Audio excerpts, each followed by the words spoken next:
So I'm having a chat with James of Vigilantes. How are you? I'm pretty good. I'm a bit tired, but I'm good. How are you? Yeah, not too bad, not too bad. We've been playing a new single of yours called "Life in the Fast Brain." Tell us a bit about the single, first of all. It depends what you want to know, really. So it came from a conversation with Gordon Raphael, who was the producer of the first two Strokes albums. Um, I can't remember, it was kind of said in the conversation, like the phrase, and I remember noting it down. And I think I said to him, "Oh man, I'm gonna write a song with that as the title," and it was challenge accepted sort of thing, and it came together really quickly, like really really quickly. 'Cause the whole song is basically just chorus. If you know, it's like the verse. There's actually verse one and chorus the same, and then there's verse two, and then it's just chorus till the end. So yeah, like that's kind of how it started, and in practice space like really really quickly. Hmm. Nice, Mm. nice. And is there more new music on the way?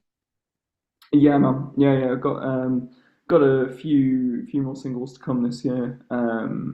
Yeah, the next single's coming out pretty soon. Same set with three B sides. Yeah. Nice, yeah, nice. And I like to talk about the writing side of things as well. So for you, how do the tracks normally start off? Normally, normally, basically, I kind of write the song as a whole thing. So I look at songwriting slightly differently now. I look at it as like part A, B, and C, and then is this a good A part? This a good B part instead of verse, chorus, bridge, um, and then I work on each part together, and they don't necessarily have to perfectly flow. But then when we get together in the practice space, um, we will kind of hash it out a bit. But the way we've recorded a lot of our music, particularly over the last like 2 years, is we te- we've built a lot of it in the studio, so it's less sort of playing it, hashing it out together, and a bit more. Here's the acoustic guitar. Like Fast Brain was acoustic guitar, and we just built every track up off it. So yeah, that's kind of like how they're piecing together. Nice. And once you have your demos in place, how easy do you find it to take it from that demo to the finished track? Pretty easy, pretty easy. Doesn't take too long really. We haven't really had a track where we're like, well, no, let's tell a lie. We've had a few tracks that are not quite right, but I think now Brendan, who we're working with, really kind of helped us, move into a new sphere with that. Yeah. Yeah, fair enough. And you've been playing some live shows. How have they been going down? Mixed bag. Getting just really good in general. Having more people never come out to our shows is very very cool. Um, yeah, it's very very grateful basically for see so many people on so many dates. This place, this single's really connected with people, which is good. So yeah, looking forward to kind of what the next one's going to bring, basically. Yeah, yeah. You've got a few more dates booked in. What is the plan for this year and doing some shows? So we've got Ipswich and Birmingham end of May, and we're doing some. Well, we've got Alternative Escape, which is part of Great Escape Festival Mhm. later this month, and then we've got a few more dates in July, a few more dates in August, and then I think October this year we're probably going to head out on a much longer tour. So yeah, that's you got to keep your eyes peeled for that one. Mm.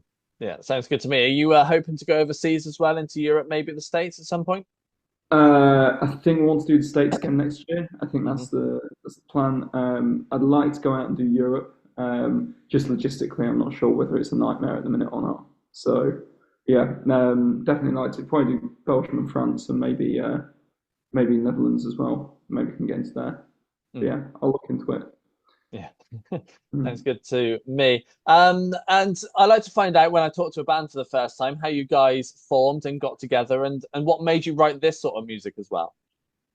Oh man, so me and the bassist, we've been friends basically our whole lives. So since we were babies, basically, we've kind of been connected. So we've been together, and then roughly when we were about 18, the Joe and Ryan came on board as well. So we kind of meet friends through friends because we all sort of shared music. But I think as well, probably what I think there were some staples that we all agreed on, like Beatles and probably Radiohead and things like that. Maybe I don't know if it's right for me probably to take credit of. I was probably the only driver, or me and Alex were the only drivers.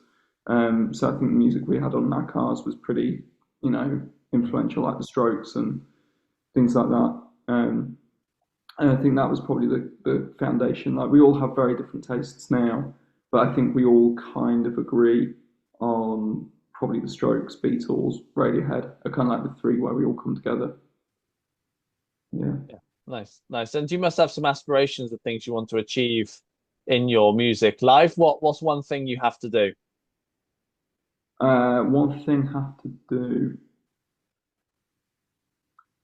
4 albums. I think. I think that's the.